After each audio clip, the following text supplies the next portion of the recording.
दर्शकबिन अहिले म तपाईहरुलाई यो भिआइपी कक्षबाट यो स्टेडियम निर्माण भइरहेको क्षेत्रको दृश्य देखाइरहेको छु। आज विक्रम सम्वत 2082 साल जेठ 24 गते शनिबार बेलुकीको 5:45 बजेको दृश्य म तपाईहरुलाई देखाइरहेको छु।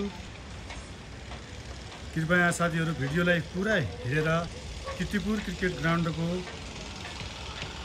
आयोजना निर्माणको फुल इन्फर्मेसन लिनुहोला। यसमा चाहिँ सबै खेल प्रेमी क्रिकेट प्रेमीको एकदमै चासो रहेको हुनाले यसमा सम्माननीय प्रधानमन्त्री केपी शर्मा ओलीज्यूले नै यसमा निरन्तर चासो दिइरहनु भएको छ र निरन्तर रूपमा यो आयोजनाको प्रगति विवरण मागिरहनु भएको छ। त्यसैले यो कार्यको डेडलाइन चाहिँ उहाँले नै यो असार मसान्तभित्र जसरी पनि यो काम सक्नु भनेर यो आयोजनाका ठेकेदारहरूलाई उहाँले निर्देशन गरिसकेपछि अहिले काम चाहिँ 3वटा शिफ्टमा निर्माण भइरहेको छ।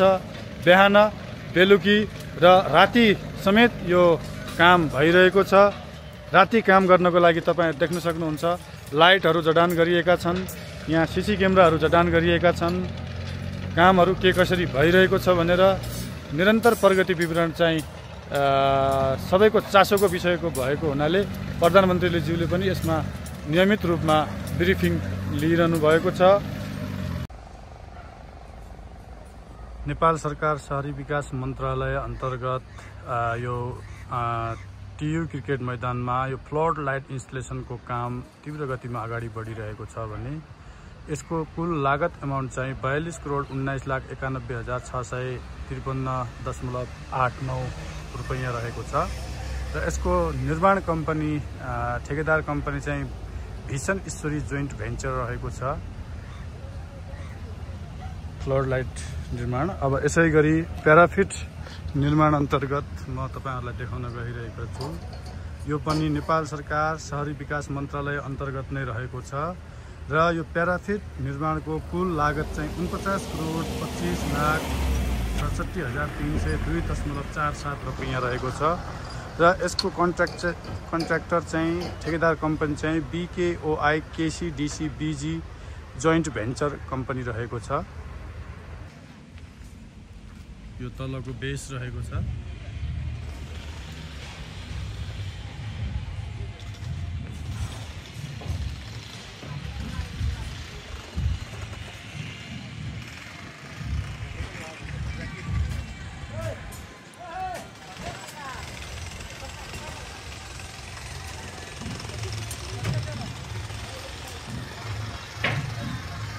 यति बेला सरियालाई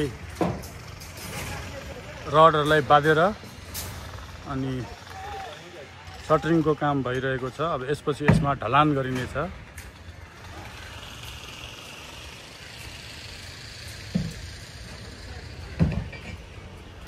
बिहान, दिउँसो र बेलुका राति गरेर 3 शिफ्टमा कार्य भइरहेको छ।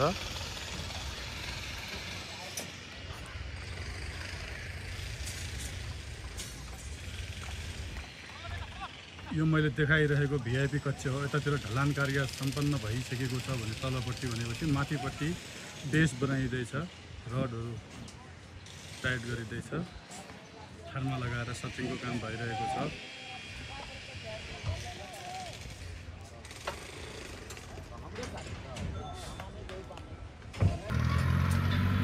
आयोजना निर्माण पश्चात कीर्तिपुर क्रिकेट ग्राउन्डको मुहार नै फेरिसकिएको हुनेछ र आगामी दिनमा नेपाल क्रिकेटलाई थुप्रै अन्तर्राष्ट्रिय स्तरका प्रतियोगिताहरू आयोजना गर्न निकै सहज हुनेछ। सरियाको मोटाइ हेर्न सक्नुहुन्छ हजुरहरू। यो ढलानको लागि प्रयोग गरिएको छ भने यो सरिया चाहिँ पिल्लरको लागि यो सरिया यो रड प्रयोग गरिएको छ भने ढलानको लागि यो ढलानको लागि यो चाहिँ पिल्लरको लागि ढलान पिल्लर।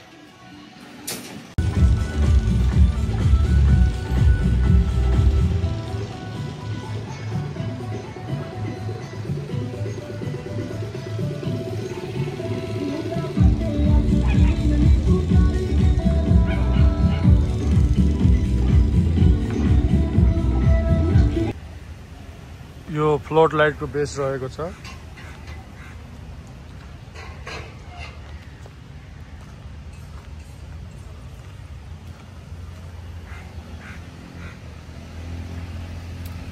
फ्लड लाइटको बेस। फ्लड लाइट निर्माणका लागि 6वटा फ्लड लाइटको बेस निर्माण कार्य सम्पन्न भइसकेको जानकारी मैले पाएको छु भने अब त्यसमा माथि पोलहरू जडान गर्न, लाइट जडान गर्न विदेशबाट टेक्निसियनहरू आउने कुरा मैले जानकारी पाएको छु र यो आयोजना चाहिँ असार मसान्तभित्र 2082 असार मसान्तभित्र अब आज यो आयोजनाको 96औं दिन 96 डेज हो यो आज काम थालनी भएको। तपाईहरुले देख्न सक्नुहुन्छ 96 दिनमै यो स्टेडियमकै नै मुहार फेरिएको दृश्य तपाईले यस भिडियोमा देखिरहनु भएको छ होला। र अब ढलान कार्य सकिसकेपछि जब सटिङ निकालिनेछ त्यसपछि यो रङशालाको सुन्दरता नै बेग्लै देखिनेछ साथीहरु। त्यसपछि यसमा चेयर इन्स्टलेसनको कार्य हुनेछ। जानकारीमा आए अनुसार प्रथम चरणमा साउथ ब्लकमा र भिआइपी ब्लक र इस्ट ब्लक गरेर यी 3 ठाउँमा चाहिँ चेयरहरू इन्स्टलेसन गरिनेछन्, जसमा चाहिँ हजुरको 10,000 पुग्नुपुग चेयरहरू प्रथम चरणमा इन्स्टलेसन गरिनेछ।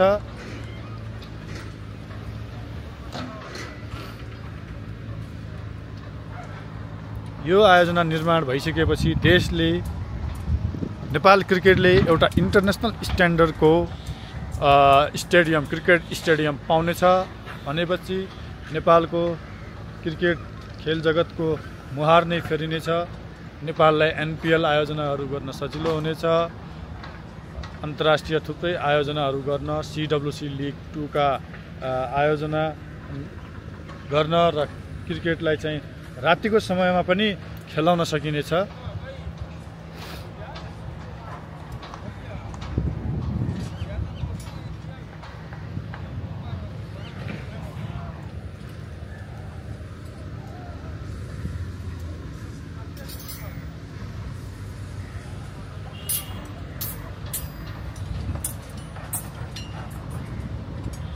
प्याराफिट निर्माणको क्रम सँगसँगै ग्राउन्ड स्टाफहरू चाहिँ आफ्नो काममा बिजी हुनुहुन्छ। उतातिर साफ गर्दै हुनुहुन्छ, हरू लगाउँदै हुनुहुन्छ, यता घाँस काट्दै हुनुहुन्छ मसिनले।